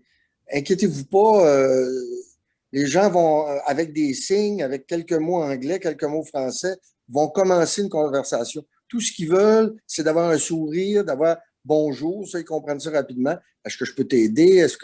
Et vous allez vous rendre compte que assez facilement, il peut lancer une discussion, il peut lancer quelque chose, quelques mots vont se dire, vont s'échanger. C'est pas si compliqué que ça. Il faut surtout pas avoir peur de l'autre et de s'avancer. Parce que c'est les adultes qui sont souvent, comme Nathalie mentionne, plus difficiles à apprendre la langue. Mais quand on y va avec une simplicité, ça laisse tomber des barrières. Merci Marc. Une question en fait est venue pour toi puis Nathalie. J'encourage tout le monde de lever la main si vous aimeriez intervenir en personne ou même demander vos questions et vos commentaires dans le chat. Mais vu que vous étiez panéliste en 2018, comment les choses ont progressé dans votre région depuis le dernier événement? Alors, quels défis ont été déjà surmontés? Puis, quels défis restent? En fait, on a déjà discuté de quelques-uns, mais si vous pouvez en parler un petit peu plus. Nathalie, je te donne la parole en premier. Un exemple qui me vient à l'idée, disons en 2018, quand j'avais participé dans ce temps-là, on n'avait pas beaucoup de nouveaux arrivants encore. Ça a été plus tard dans l'année que ça a commencé. Il n'y avait pas beaucoup de ressources de francisation dans les écoles au début. Ça a été quand même, ça a été difficile. D'avoir des ressources d'allouer garanties pour toute l'année. C'était à coût de 4-6 semaines ou quelque chose comme ça. Ça causait beaucoup d'insécurité et d'incertitude. Ça semble être beaucoup mieux. Sans dire qu'il n'y a pas d'autres améliorations qui pourraient être faites, mais ça semble être mieux. Sinon, c'est sûr, les choses progressent tout le temps. On dirait qu'on pense plus aux défis qu'aux choses qui ont bien été, si on veut. L'ouverture des gens, je pense qu'elle était là à partir de la première journée. Ça, j'avais été vraiment... puis je ne doutais pas que les gens de notre région non plus ne seraient pas accueillants. J'étais un peu inquiète à savoir si la barrière de langue, justement, causerait peut-être des malaises, un peu comme Marc dit. Mais les commentaires, en général, c'était quand même bien. Fait que ça, je trouve que ça continue de bien aller. OK. Merci Nathalie. Marc? Moi, ce que j'ai plus remarqué, c'est l'écoute de nos communautés, l'écoute de nos paroisses, les gens à la ville et au village de Kedgewick, la communauté rurale de Kedgewick, ainsi que nos gouvernements. ONB sont approchés de la table. M. Landry, qui nous suit depuis déjà 3-4 ans.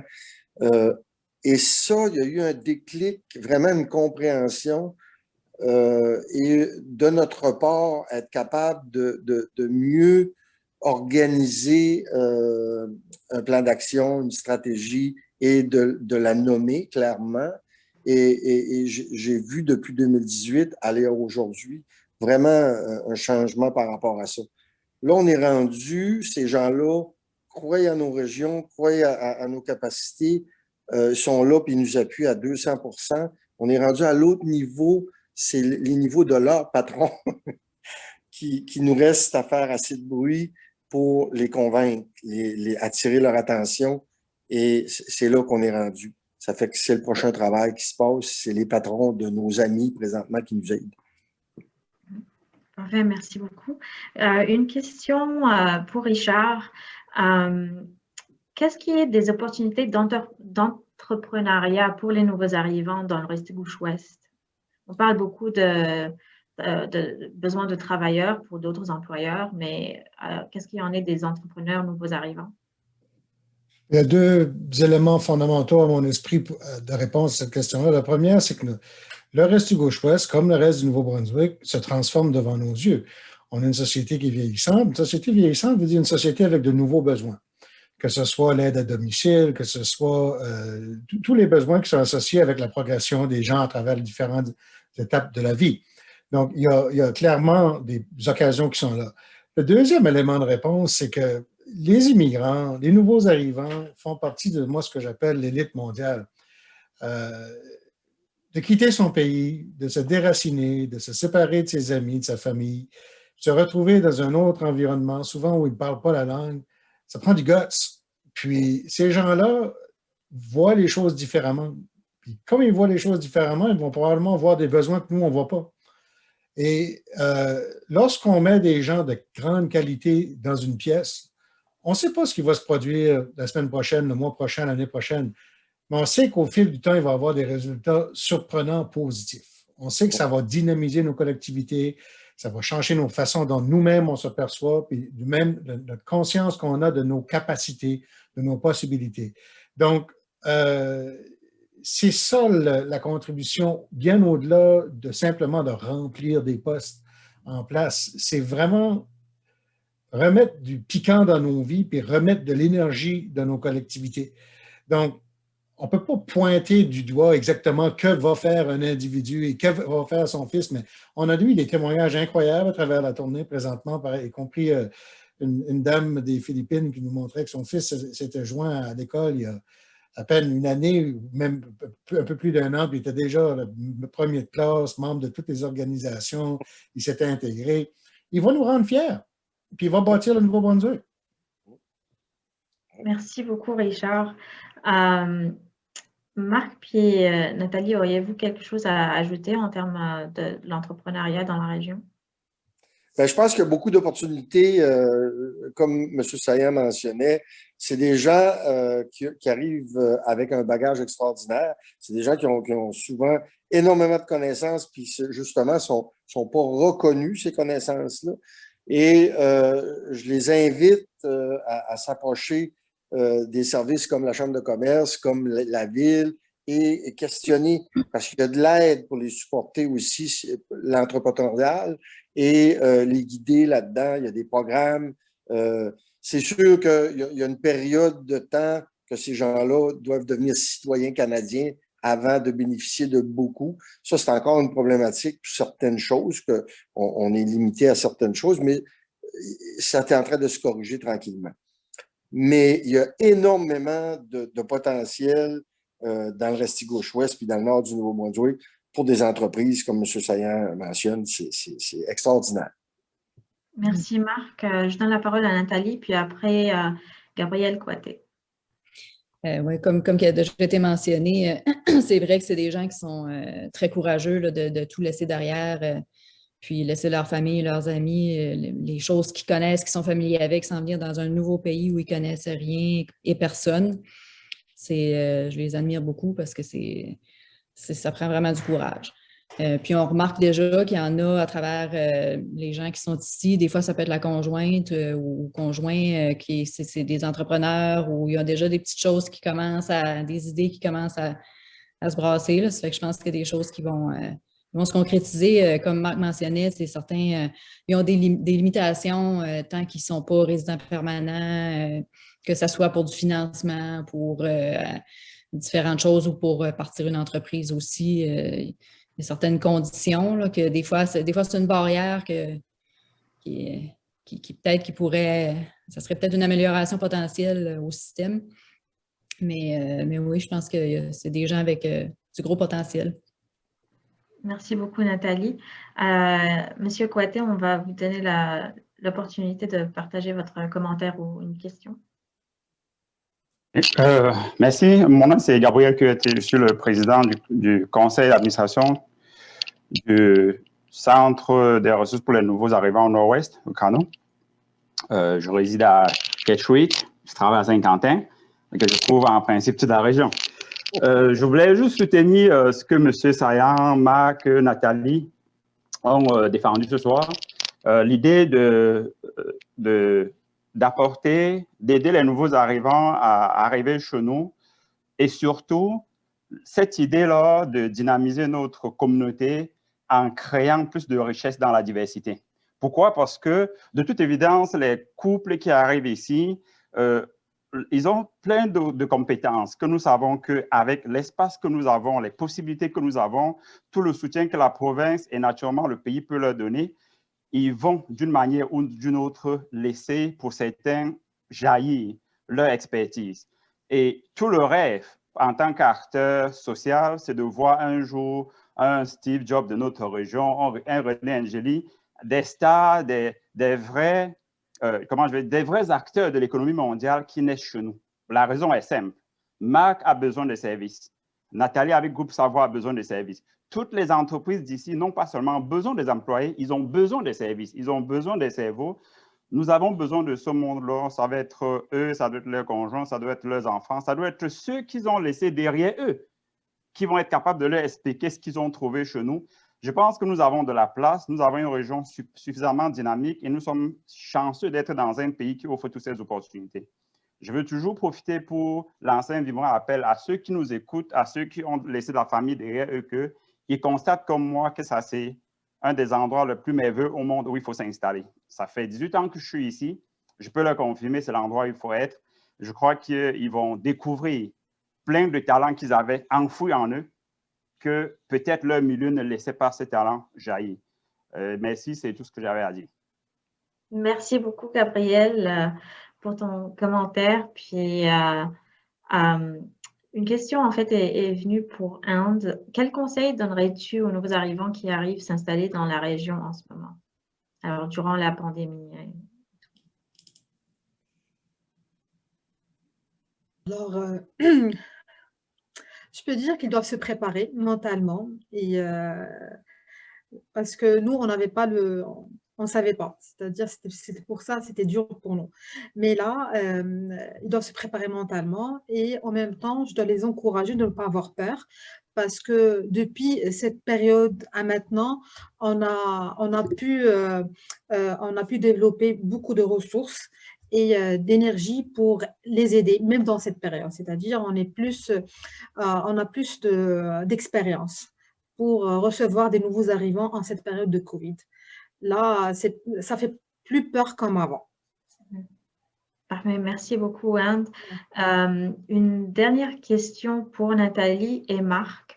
Par rapport aux époux et épouses des nouveaux arrivants qui viennent travailler chez vous, quelle est l'importance de l'embauche de ces partenaires-là pour la rétention des nouveaux arrivants dans la région?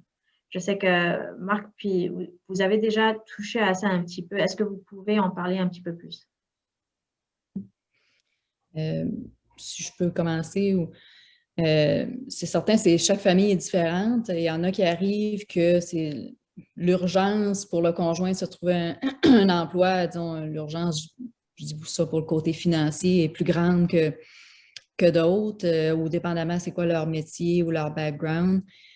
Mais souvent, c'est quand même très important, là, que ce soit chez nous ou que ce soit ailleurs, mais le conjoint doit trouver un emploi d'habitude assez rapidement.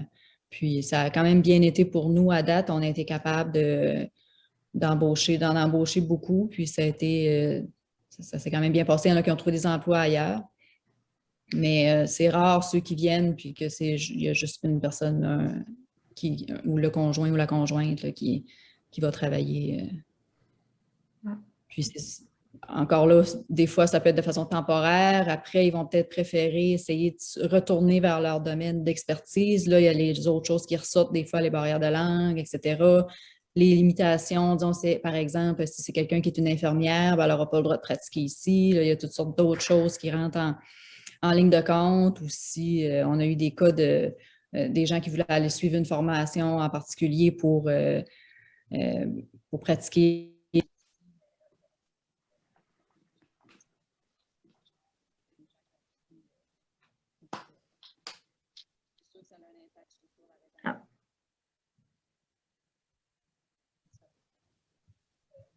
OK, je ne pense pas qu'on t'entend, Nathalie. Je pense que quelque chose s'est passé à ton micro. Ah, pourtant, Ouais. ça a coupé. Là, maintenant, ça fonctionne. Ah, bon. Mon Dieu. Désolée, pourtant, ça ne disait pas que j'étais sur mute, mais là, la technologie. Je ne sais pas où ça a coupé, là, à partir de quand j'ai parlé tout seul. Je pense que c'est juste uniquement comme la dernière partie, mais ouais. OK, bon, c'est ça. Je disais, peut-être c'est ce bout-là là, qu'il y a des gens qui veulent accéder à certaines formations, que c'est pas disponible dans notre région, puis ça peut arriver ça l'est arrivé qu'on a perdu des gens pour ça. Alors, c'est sûr que le fait que le conjoint se trouve un emploi ou non, ou dépendamment du domaine, ça va avoir un impact sur la rétention. Merci beaucoup, Nathalie. Marc, puis après, je vais donner la parole à Madame Bossé. Oui, effectivement, comme Nathalie mentionne, on a pris l'habitude, parce qu'on a appris par nos erreurs, de tout de suite commencer lors du recrutement, parce qu'on le fait souvent par Zoom et tout ça, de tout de suite questionner comment que d'enfants l'épouse ou l'époux et c'est quoi le métier. Puis tout de suite, on commence à regarder la possibilité de placer ces personnes-là parce qu'on le sait que on ne peut pas juste avoir un salaire dans nos régions, ça prend 2 salaires. C'est la réalité du Canada. C'est la réalité encore plus au Nouveau-Brunswick.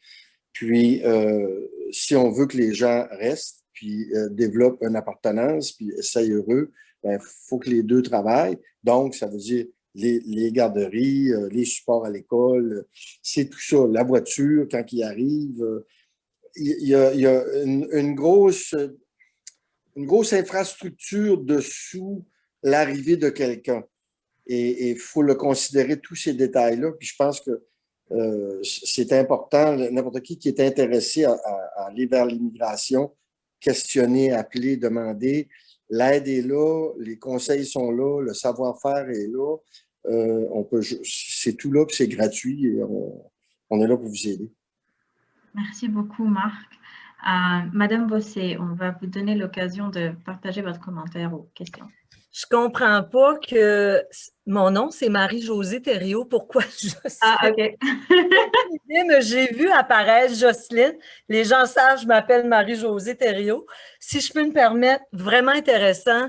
Je suis une agente développement communautaire dans une école. Fait que j'écoutais, si je peux me permettre, je vais donner des commentaires au niveau polyvalent. Puis même, c'est ça. Oui, il y a beaucoup d'efforts qui est mis à notre école à Polyvalente, puis je peux penser aussi Marie-Gaétane, Monseigneur Martin. Comité d'accueil, on a fait un local de musique pour intégrer pour les courtiser, pour qu'ils puissent, puis c'est le fun, on les voit rentrer dans les locales. Darren joue du piano, Nikita joue de la guitare, puis ça s'intègre. Mais c'est vrai que c'est un fait que ça se regroupe ensemble, mais c'est pas grave. Il y a beaucoup d'efforts en classe, ils ont des amis. Aussi, je vois In, on a fait une belle capsule, salut, on a fait une belle capsule d'infos en décembre avec Jocelyne, Pascal. C'était tellement plaisant. J'ai envie que tu parles parce que nous, on a eu du plaisir avec 3 élèves. On a inclus Kenny, qui est d'origine mexicaine. Mon Dieu, ils sont devenus des amis. C'est la seule façon. Si on essaie de trouver des trucs pour pouvoir les intégrer, ben Kenny est assis avec ses amis, on l'appelle Boubou, Annabelle et Marie-Lou. Tu sais, c'est des trucs, des choses comme ça qu'on essaye de... C'est par petits pas qu'on réussit. Mais j'aimerais t'entendre, Lynn, comment que c'était? Est-ce que tu as aimé, même Pascal et Jocelyne sont là, c'était vraiment le fun. Vas-y. Bien sûr, cette capsule, c'était vraiment intéressant de le faire avec les étudiants. Ça nous a donné la chance de parler de nos missions, en fait, ils étaient notre porte-parole par rapport à la communauté. Ils ont pris notre voix, notre mission, ils ont emmené cette énergie à la communauté et ça nous a fait tellement plaisir parce qu'on a vu comme quoi la vidéo elle a été tellement vue par la communauté. On a eu beaucoup de retours, beaucoup de félicitations parce que cette idée, vraiment, ça sort de l'ordinaire, mais ça a eu beaucoup de bons résultats. Et ça me fera plaisir de faire d'autres capsules parce que vraiment, ce sera super.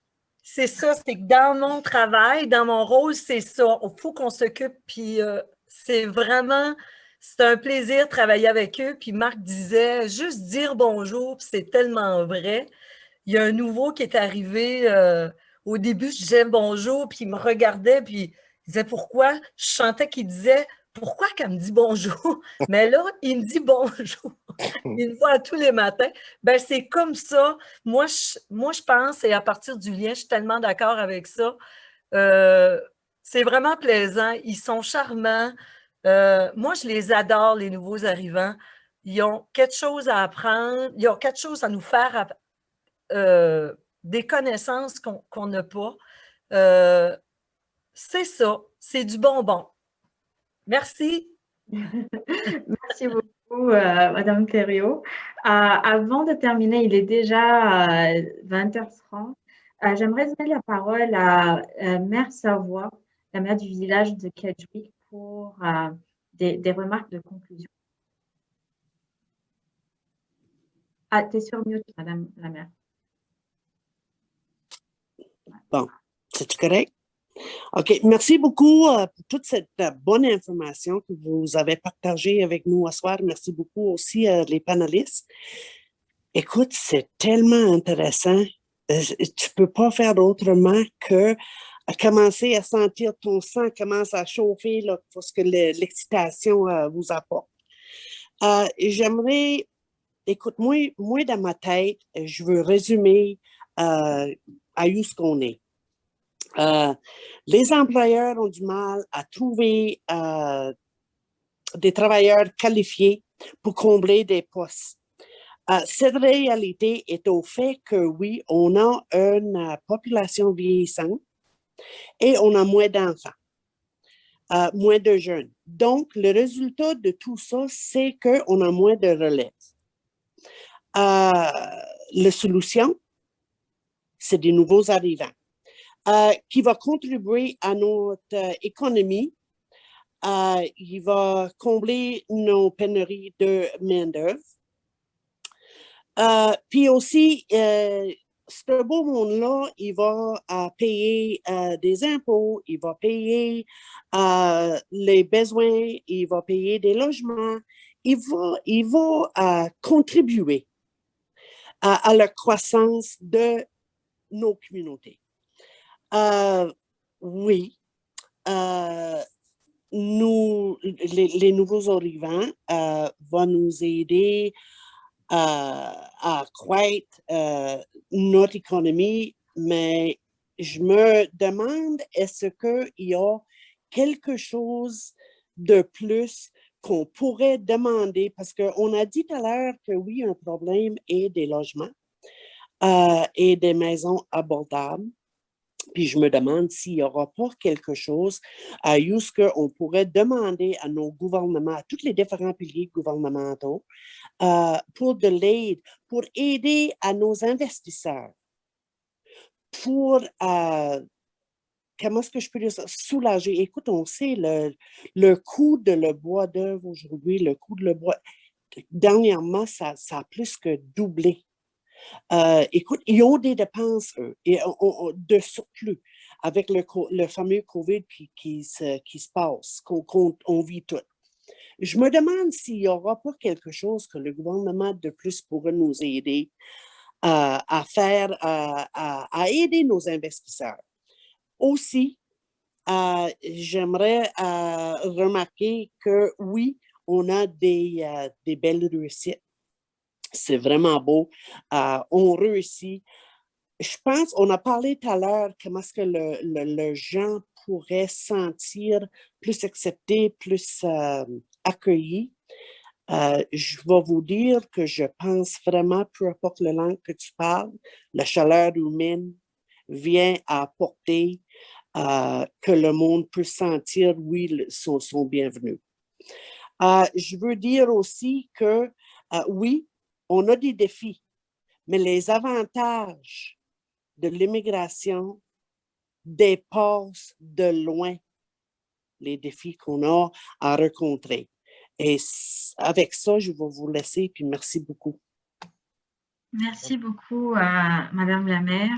Alors, avec ce commentaire-là, puis toute notre période de discussion, j'aimerais maintenant malheureusement conclure cet événement. Merci à toutes et à tous d'avoir pris le temps de nous joindre ce soir pour le 12e événement virtuel Nouvelle Conversation 2.0 pour la région du Restigouche-Ouest.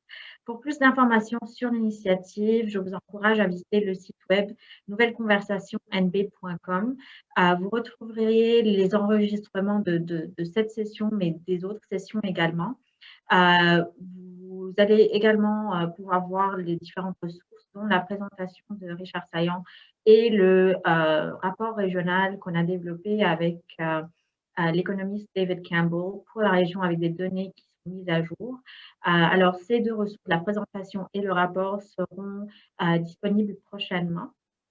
Et on espère que ça va vous aider au niveau local avec votre planification, organisation, toutes les initiatives et collaborations qui se déroulent afin de vraiment pouvoir pousser, je dirais, ce dossier. Alors, avec ça, je vous remercie, puis je vous souhaite une très bonne soirée.